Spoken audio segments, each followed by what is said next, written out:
जैविक खेती करना कोई चुनौती नहीं है। जैविक खेती करना एक बहुत ही उपयोगी और समय का काम है। तो किसान भाइयों, यदि खेती को व्यवसाय के रूप में आप अपनाएंगे तो आपको कीमत तय करने का जो अधिकार अभी बाजार के पास था वो आपके पास आएगा। पूरी दुनिया में फूड सप्लीमेंट और फोर्टिफाइड फूड का एक बहुत बड़ा प्रचलन आया है, तो उसको भी हम रोजगार के रूप में देखें। तो किसान का हाथ मजबूत होगा तो देश का हाथ भी मजबूत होगा। इसी बात को लेकर जो प्रेरणा है वो बराबर हमको इस दिशा में मिलती है।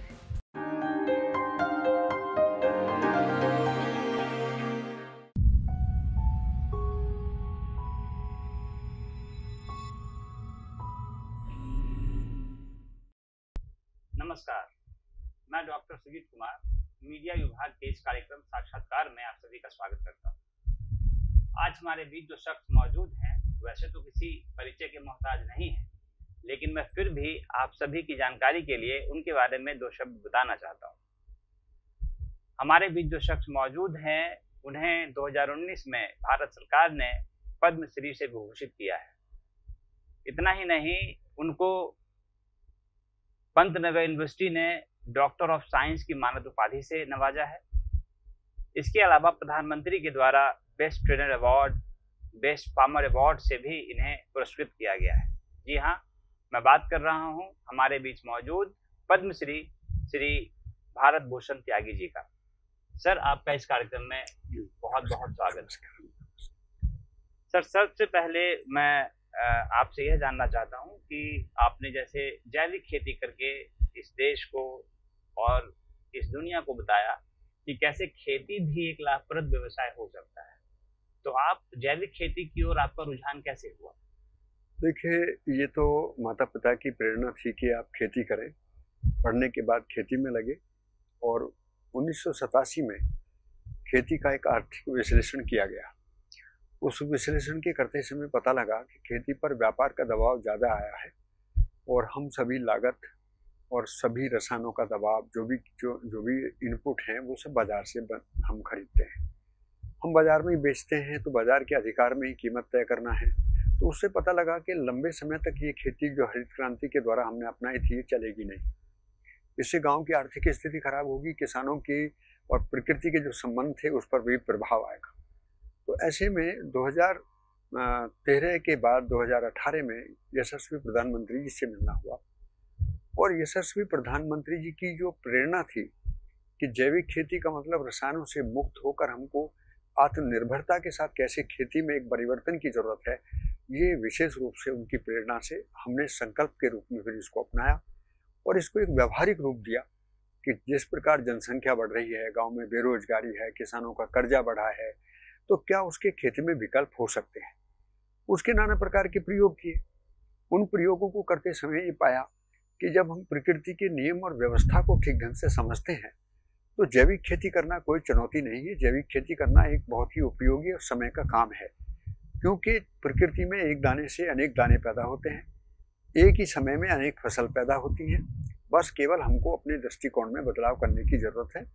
परिस्थितियों के कारण हमने जो हरित क्रांति को अपनाया था उस समय खाद्यान्न का संकट था और पूरे देश ने मिलकर एक बड़ी क्रांति की और वो सफलता का इतिहास सभी के लिए गौरव की बात है। लेकिन आज की जो परिस्थिति है वो बहुत बड़ी चुनौती है और आज पूरी दुनिया में ये बात उभर कर आई है कि यदि मानव प्रकृति के संबंध को नहीं समझेगा तो उसके अस्तित्व को भी खतरा है। तो ऐसी स्थिति में हमें किसान भाइयों को भी एक संदेश देने का मन है कि वो बार बार इस पर विचार करें कि अब खेती हमारी आजीविका कैसे बने, राष्ट्र की आत्मनिर्भरता के लिए, स्थायी अर्थव्यवस्था के लिए। और जो दुनिया में सवाल उठ रहे हैं कि लीनियर इकोनॉमी को हमको सर्कुलर इकोनॉमी में बदलना है, तो यशस्वी प्रधानमंत्री जी की जो आत्मनिर्भरता का संकेत है उसमें यही मौलिक बात है कि हमको अब आत्मनिर्भरता के साथ अपनी अर्थव्यवस्था को भी मजबूत करना है। तो किसान का हाथ मजबूत होगा तो देश का हाथ भी मजबूत होगा। इसी बात को लेकर जो प्रेरणा है वो बराबर हमको इस दिशा में मिलती है। सर, एक यह भी जैसे मैंने आपके कई पहले के साक्षात्कार सुने जिसमें कि आप एक बात पे जोर देते हैं कि उत्पादन तो ठीक है लेकिन प्रसंस्करण भी जरूरत है, खाद्य प्रसंस्करण की भी जरूरत है। जैसे आपने एक दलिया का बताया कि दलिया को कैसे आपने घी की का लेप चढ़ाकर उसको बाजार में उतारा ताकि ज्यादा दिन तक बचा रहे। बिल्कुल। तो भारत देश में सर इसके दो पहलू हैं, एक तो प्रसंस्करण के यूनिट कैसे लगे, और दूसरा ये कि हमारी संस्कृति कुछ ऐसी है कि लोग हर चीज ताजा खाने के शौकीन हैं। वैसे में प्रसंस्करण की संस्कृति को कैसे बढ़ावा दिया जाए, उसके बारे में आपकी क्या राय है? देखिए, आपने एक बहुत सुंदर शब्द इस्तेमाल किया, प्रसंस्करण संस्कृति। वास्तव में भारत की धरोहर थी कि भारत में जो आज हम उसको बड़ी अंग्रेजी भाषा में वैल्यू एडिशन, तो सही मायने में गुणवत्ता को संरक्षित भी करना, संवर्धन भी करना और उसको उपयोगिता के साथ जोड़कर रखना, ये भारत की कला थी। आज भी किसान भाइयों को समझने की जरूरत है कि हम यदि सम्मानजनक अच्छा पैसा कमाना चाहते हैं तो अब हमको खेती को व्यवसाय के रूप में बदलने की जरूरत है। और उसका सीधा तरीका है कि हम उत्पादन भी करना सीखें, क्वालिटी का प्रमाणीकरण कैसे होगा ये भी सीखें, उसके बाद में उसका प्रसंस्करण कैसे होगा ये भी सीखें, और पूरे देश में इसके मानक बनाए गए हैं। वर्तमान सरकार के द्वारा कोई कसर नहीं छोड़ी गई है कि किसान किस प्रकार से खेती को व्यवसाय के रूप में स्वीकार करें। और साथियों, अब कोई छोटे मुद्दे की बात ना करें। आप ये देखें कि सरकार कैसे कदम बढ़ाकर आपके साथ आगे बढ़ रही है।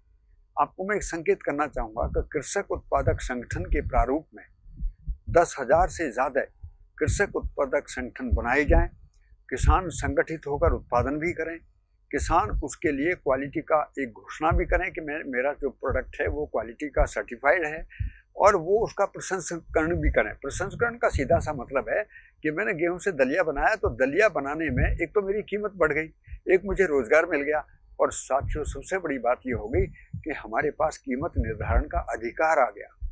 ये बात तो अधिकार की है ना। तो किसान भाइयों, यदि खेती को व्यवसाय के रूप में आप अपनाएंगे तो आपको कीमत तय करने का जो अधिकार अभी बाजार के पास था वो आपके पास आएगा, आपकी आमदनी बढ़ेगी, गांव में रोजगार बढ़ेगा।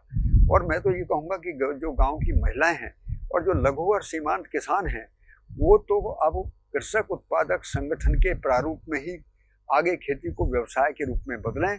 और बिहार सरकार राज्य से तो मैं विशेष अनुरोध करूँगा कि बिहार में इसकी बहुत बड़ी संभावनाएं हैं, क्योंकि यहाँ खेती से जो युवा वर्ग विमुख हुआ है और जैसे सब लोग शिक्षित होकर कहीं ना कहीं शहर की तरफ भाग रहे हैं, तो वो रास्ता बहुत कमजोर होता जा रहा है, उसमें ज़्यादा अवसर नहीं है।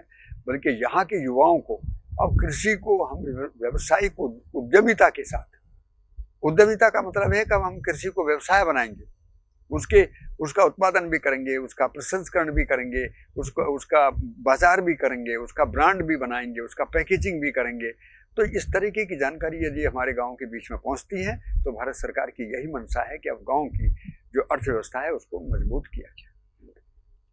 सर, आपने अभी कृषक उत्पादक संगठन की बात की। वैसे ही ये तो सच है कि इस वर्तमान सरकार ने किसानों के भले के लिए कई सारे ऐसे स्कीम्स लाई, जैसे किसान सम्मान निधि भी है, उसमें एक ऐसी योजना है जिससे छोटे किसानों को बड़ा लाभ पहुंचा। तो वैसे में ये हमारे जो किसान भाई हैं, ये इन सब योजनाओं का, खास करके किसान सम्मान निधि या फिर कृषक उत्पादक संगठन, इन सब का कैसे प्रयोग करें जिससे कि ये लाभान्वित हो? किसान भाइयों, आपको मैं दो बात ध्यान दिलाना चाहता हूँ। एक तो सरकार ने ये सोचा कि तत्काल प्रभाव में जब आप खेती के दौर से गुजरते हैं और आपका सामान अभी बिकेगा, देर में आपको कोई फसल लगानी है, तो किसान सम्मान निधि इसीलिए दिया गया कि आपके हाथ में उस समय थोड़ा पैसा हो और वो थोड़ा पैसा कहीं ना कहीं खेती के लिए आप उसका प्रयोग करें। लेकिन इतने थोड़े पैसे से खेती में बहुत बड़ा परिवर्तन नहीं होता। ये तो राष्ट्र ने सम्मान निधि के रूप में आपको दिया है ताकि आपको इससे प्रेरणा और प्रोत्साहन मिलता रहे। लेकिन सरकार की जो बहुत बड़ी योजनाएं हैं वो है कि हम सहकारिता के माध्यम से कृषक उत्पादक संगठन को समझें और उसका प्रमोशन के लिए जो सरकार बहुत बड़े फंड खर्च कर रही है, उसमें 30-35 लाख रुपए तक की ऐसी जो सहायता राशि है जो किसानों को 3 वर्ष के लिए मिलती है प्रमोशन के लिए, कि वो कृषक उत्पादक संगठन बनाएं, उसके पूरे फॉर्मेट को समझें, उसके व्यावसायिक कार्य योजना को समझें और मिलकर काम करें। दूसरी बात, इसके बाद में भी सरकार ने इसको यही नहीं छोड़ा। सरकार ने सोचा कि जब ये व्यवसायी बनेंगे तो इनके लिए तो पैसे की जरूरत है, ये मशीन कैसे लगाएंगे, बिल्डिंग कैसे बनाएंगे। तो फिर सरकार ने एग्रीकल्चर इंफ्रास्ट्रक्चर फंड, जिसके लिए किसानों को या किसान संगठन को कोई भी गारंटी नहीं देनी है, बैंक उस पर बहुत मिनिमम ब्याज मेरी जानकारी में कि लगभग 3% ब्याज बनता है, कुछ राज्य सरकार देती है और कुछ केंद्र सरकार देती है। तो मात्र 3% ब्याज देकर और हमको 2 करोड़ या अधिकतम 5 करोड़ तक भी ऐसी धनराशि मिल जाए कि जिसमें हमको जमानत के जो चक्कर थे या बैंक में जो जटिलताएं थी उनसे भी बचें। तो आप यदि उस दिशा में बढ़ते हो तो एक गांव को इतनी बड़ी धनराशि से एक कृषि का व्यवसाय स्थापित करने में बड़ी मदद मिलेगी। आप उसमें कृषि की लागत के लिए आप कर सकते हो, आप प्रसंस्करण के लिए उसको कर सकते हो, गोदाम बनाने के लिए कर सकते हो, प्रोसेसिंग इंडस्ट्री लगाने के लिए कर सकते हो। तो मैं तो ये कहूँगा कि युवा भारत को इस समय एक संकल्प अपना बदलने की जरूरत है और वो देखें कि समृद्धि का जो आधार है साथियों गांव में है। मैं कोई उपदेश के रूप में इस भाषा को आपसे नहीं कह रहा हूँ, मैंने ऐसा जीकर देखा हूँ, मैंने ऐसा किया है। आपको कभी भी सीखना समझना है तो आप हमसे संपर्क कर सकते हैं। लेकिन मैं आज इस विश्वविद्यालय में आया, ये दक्षिण बिहार केंद्रीय विश्वविद्यालय है और ये बहुत ही भारत सरकार की एक ऐसा कार्यक्रम है कि जिसमें मुझे बड़ी खुशी हुई कि यहाँ पर कृषि विभाग की स्थापना की गई। और कृषि विभाग की स्थापना किस लिए की गई कि कैंपस से लेकर कम्युनिटी अर्थात विश्वविद्यालय किस प्रकार से विश्व स्तर तक भी जुड़े और लेकिन अपने धरातल में अपने आसपास के गांवों के साथ मिलकर काम करें।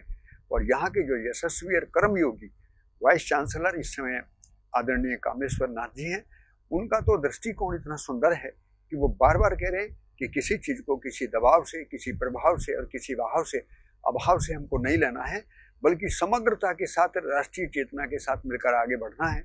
और मैं कहूँगा कि मैंने जो इस कैंपस में घूमकर देखा है, यहाँ के कार्यक्रम के स्वरूप को देखा है, मुझे बहुत खुशी है और मुझे गौरव है इस बात का कि यदि देश में केंद्रीय विश्वविद्यालयों का स्वरूप यदि इस तरीके से उभरता है तो ये सभी कृषि तंत्र के लिए बहुत ही प्रेरणादायी होगा।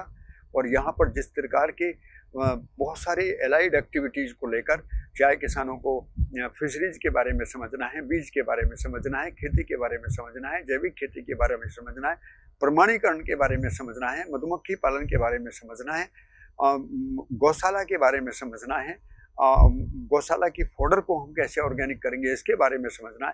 तो एक बड़े विजन के साथ में वीसी सर ने इस कार्यक्रम की एक शुरुआत की है। मैं उनके लिए भी बहुत साधुवाद करता हूँ और भारत के जो प्रधानमंत्री हैं उनके लिए तो एक गौरव की बात बार बार मन में उभरती है कि किस प्रकार से उन्होंने देश को एक दिशा और नई दिशा के साथ आगे लेके बढ़ने का संकल्प लिया है। हम किसान भाइयों थोड़ा सा मन को बड़ा करें, छोटे छोटे मुद्दों पर ना टकराएं, बल्कि परिवर्तन के लिए हमको अपना मन बड़ा करने की ज़रूरत है।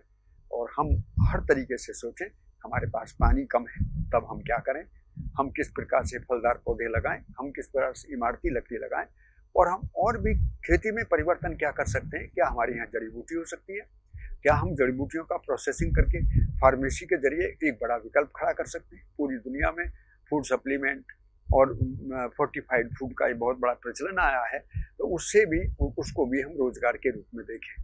तो किसान भाइयों, मैं एक निवेदन करूंगा आपसे कि मैं बहुत ही विश्वास के साथ आज इस विश्वविद्यालय में आया और मैंने यहाँ पर जो भी कुछ देखा मुझे बहुत खुशी है और मैं आपकी उज्जवल भविष्य की कामना करता हूँ। आप जरूर विचार करें, विश्वविद्यालय में आएँ, यहाँ के सभी जो प्रोफेसर्स हैं उनसे बातचीत करिए और एक नई तरक्की के लिए एक नया दिशा और दशा के साथ में कृषि का एक अभिनव प्रयोग जरूर करें। ये मेरी सबको शुभकामनाएं। जैसा कि आपने कहा कि कम वर्षा के क्षेत्र में किस तरह के फसल उपजाएं, जैसा कि आपने जड़ी बूटियों के बारे में बात की, और ये जान के हमें हैरत होती है कि कैसे हमारी दवाइयों के लिए कच्चा माल चीन से आता है।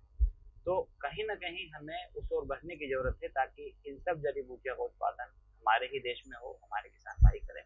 इसी से जुड़ा मेरा एक सवाल है कि जो बिहार जैसे राज्य में जहाँ की 80% किसान छोटे हैं और इस क्षेत्र में जहाँ हमारे कुलपति प्रोफेसर कामेश्वर नाथ सिंह जी को ये दूरदृष्टि मिली कि इस विश्वविद्यालय में पूरे मगध क्षेत्र का उन्होंने पहला कृषि विभाग खोला।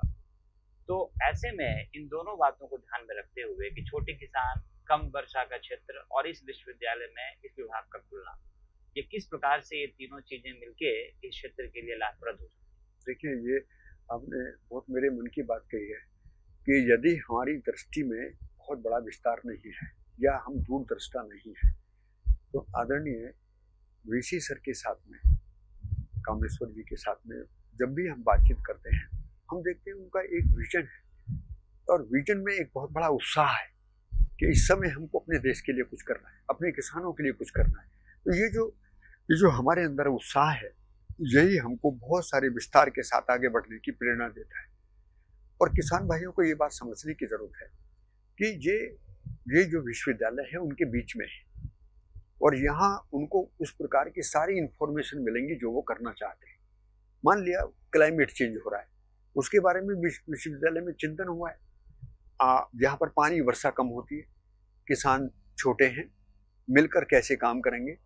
तो किसान भाइयों को यह सोचने की जरूरत है कि उनके मन में जो समस्या बैठी हुई है उसका सरकार के द्वारा निराकरण करने का पूरा तंत्र स्थापित किया गया है। बस फर्क इतना ही है कि आप विश्वविद्यालय के साथ आ जाएं। जो कैंपस से लेकर कम्युनिटी की बात है, उसका मतलब है कि अब हम तालमेल पूर्वक आगे बढ़ेंगे। विश्वविद्यालय हमारा है, हम मिलकर आएं, बातचीत करें, समझें, प्रयोग करें। जो विश्वविद्यालय में प्रयोग हो रहे हैं उनको अपने खेत में करें आप, और कोई समस्या नहीं है। आप प्रकृति को लेकर, रोजगार को लेकर, आर्थिक स्थिति को लेकर कोई चिंता ना करें। आपके इन सभी सवालों के उत्तर ये विश्वविद्यालय देगा। मुझे बहुत ही इस बात की बहुत विश्वास है और ये संकल्पना पूरी होगी। सभी को नमस्कार।